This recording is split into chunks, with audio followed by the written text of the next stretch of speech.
Okay, now I took my mixer and let me see if I can show you. I have just mixed it a little bit just to get it sort of like dry, you know, lumpy little, grainy little ingredients. What I'm going to do now is form it into a ball because it's going to be a pie crust, but I'm going to do it by hand.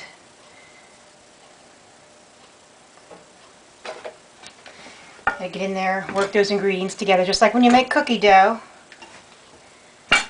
Take a few minutes. It gets a little messy. I know some people don't like to work with their hands in the dough, but I just used the mixer initially because I wanted the shortening and the egg. That's the really gooey part. You don't want to really mess with or deal with. If you can get it to like a dry, sort of flaky, crummy consistency, see? Then as you work with it with your hands, the heat from your hands makes the dough come together.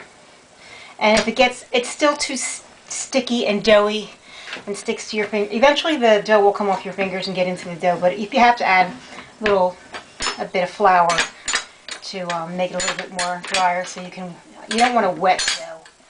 You want a dough that has a little bit of flour in it. It sticks together, but doesn't stick like a wet glob that you can't do anything with it. As you can see, yeah, it looks gross, but I'm working it with my hands into a ball. Scrape it off my hands. Into it, and then just work the crumbs that I just took off into the dough.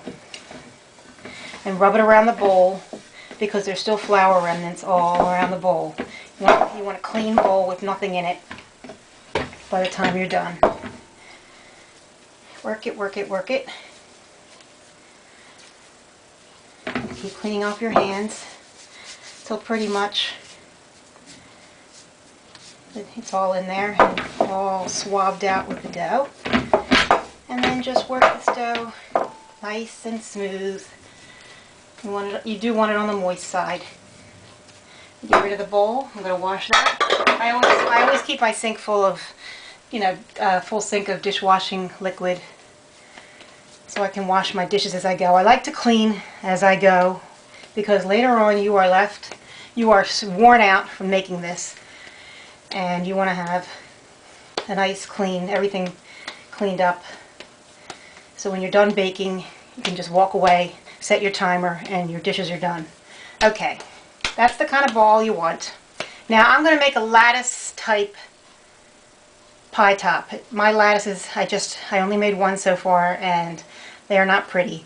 But I'm going to cut this dough exactly in half with a big knife, and half of it, which will be the top crust, I'm going to put into the refrigerator for, they say, 10 or 15 minutes. So while that's happening, I'm going to let that cool for 15 minutes in the fridge. I'm going to get set up to put this into I'm going to prepare my glass pie pan. And then we'll come back and I'll show you how I core and peel the apples. Okay, be back in a few minutes.